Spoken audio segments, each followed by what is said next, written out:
Evening. Well, I'm pretty excited about this one, and I'm going to apologise if I go off a little bit on a tangent tonight because I love math, and I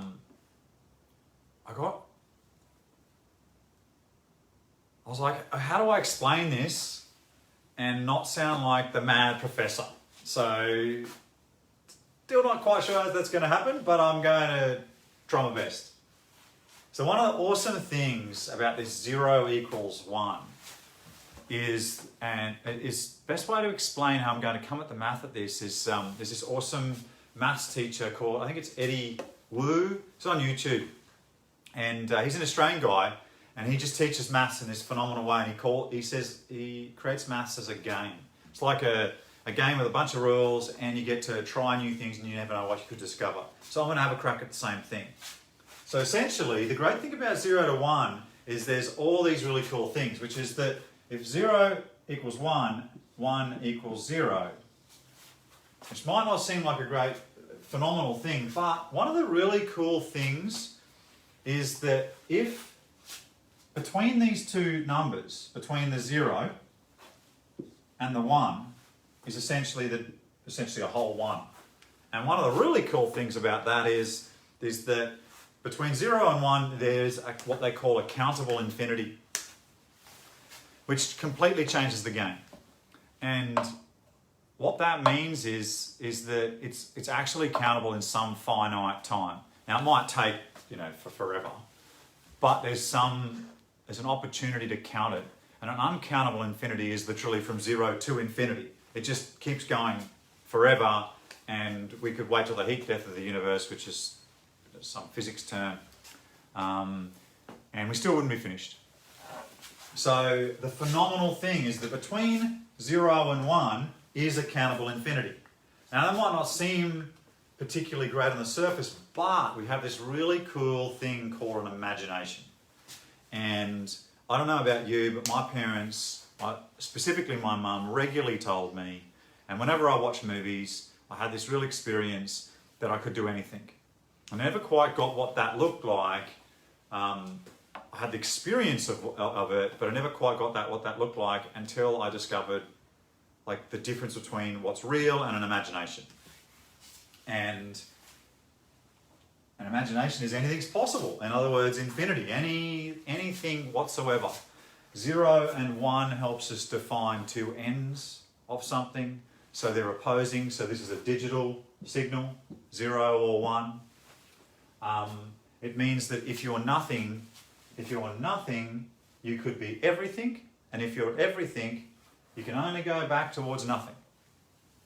There's another really cool thing, which is, thanks to Eddie Wu, I went and brushed up, because I knew I'd seen this somewhere, 0 factorial equals 1. So, I don't know if you remember your factorials, but let's do 3 factorial. 3 factorial equals 3 times 2 times 1. So 3 2s are 6 times 1. So 3 factorial equals 6, if my maths is correct. You should probably check that. I like to use the calculator or Excel or programs to do my maths these days. I am too slack to remember it all.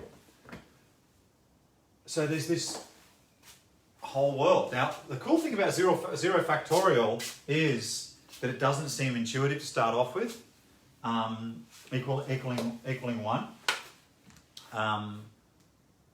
But it does, and it only works, this is how Eddie created it, it only works if you go backwards, because 2 factorial is equal to 2 times 1, so it's equal to 2, and 1 factorial is equal to 1, and 0 factorial is equal to 1. I think that's correct. Let's hope that's correct. He does it a lot better than I do. He does it professionally. But there's this huge opportunity for us to create everything inside of the difference between 0 and 1. We can have wrong and right and wrong. We can create an imagination. We can see differences. So there's a difference between 0 and 1. This is a really cool one. This is a super cool one, actually. I'm just going to get my trusty toilet paper wiper opera thing. This is super cool. So if you want to draw a circle, you only need the difference between 0 and 1. So if you consider a normal, you might remember this from school, and if you plot over time, or start out here so you can see it, something going up and down and up and down, and this particular plane is moving, essentially what you get is a wave. Oh wow. We all listen. You're actually listening to waves. The sound of my voice is a wave. You can draw circles between 0 and 1 using the same premise. Just going around a circle between 0 and 1. An infinitely complex series of circles. But it's the wave thing and the circle thing that really excite me. Because we see in waves and we hear in waves.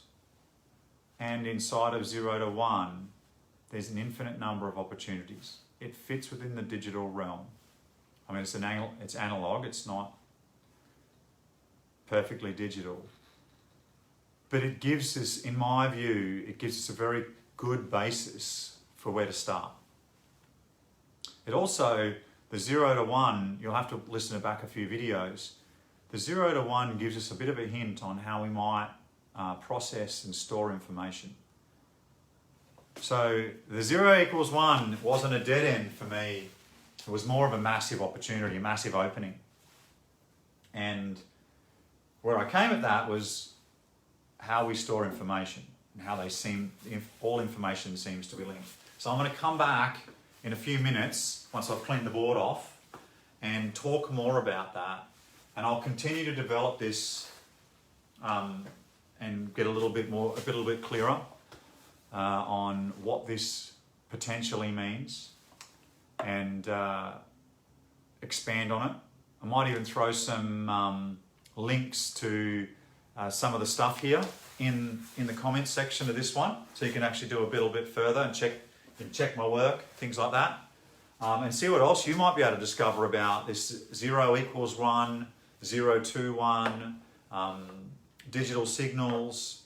I've been reading a book about digital signal processing. So yeah, it's just super exciting. So thanks for listening, and chuck down your ideas if you've got them.